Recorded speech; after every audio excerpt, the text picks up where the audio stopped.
Hey guys, this is MuscleNerd. I'm part of the iPhone dev team.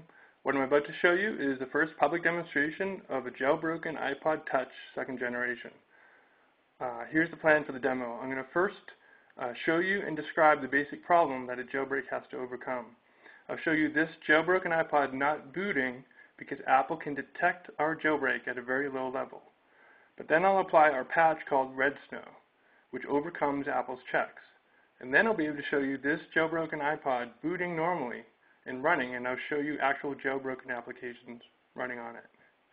So this is my iPod Touch 2G. It's an 8 gig model with the silver back. It's got the volume rocker switch for the external speaker here on the left-hand side. But you can see on my main screen, iPod's pretty upset right now. It doesn't want to boot the main file system that I have on here because I've modified it. I've jailbroken it, and I've invalidated the signature of the kernel. The iPod can detect this, and it refuses to run it. So even though the file system on here is jailbroken, the iPod as a whole is not bootable right now. I'm going to show you some more detail here on my MacBook. This is the output of a program written by Apple. It's a low-level boot monitor called iBoot.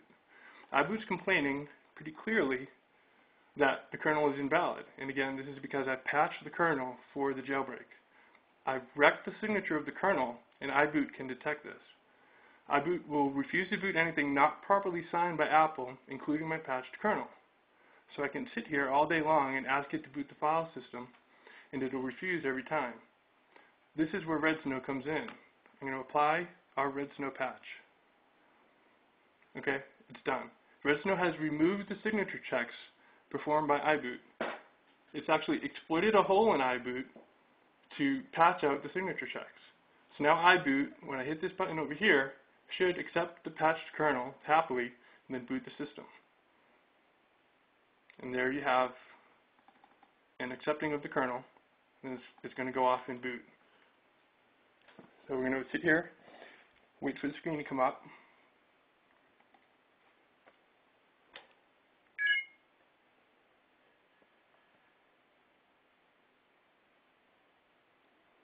And I'm going to walk through a few applications that you can't normally get from the Apple App Store, and I'll show you the jailbreak.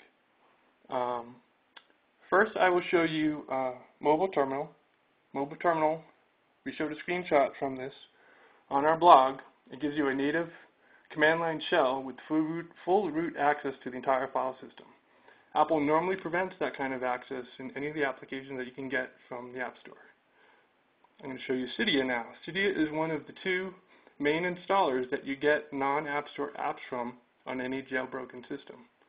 So it's going to go off to the network, get any updates that are outstanding,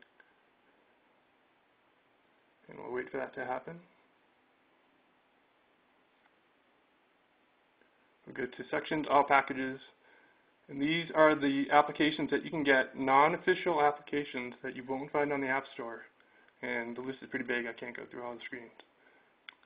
And finally, what I'll show you is the NES emulator. Now, remember, this is the iPod 2G, so it has an external speaker on it. And so we'll pull up a game like Galaga. Start.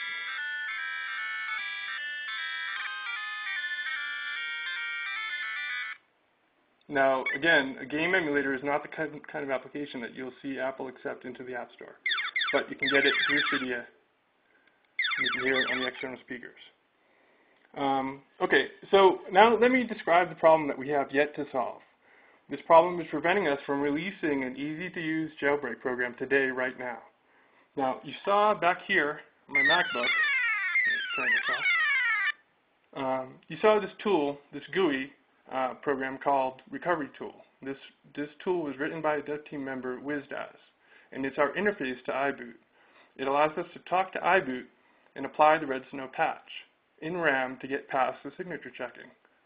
The problem is, right now, in its current form, you need to use something like Recovery Tool to apply the patch every time the system boots. So right now, this is a sort of a tethered jailbreak, and it's not very useful to most people. Our goal is to get rid of the requirement for being tethered to another computer when the iPod Touch 2G reboots. Okay, that's the demo. Our blog is blog.iphone-dev.org, and you can get to it by clicking on the link over in the left-hand side of the quick window.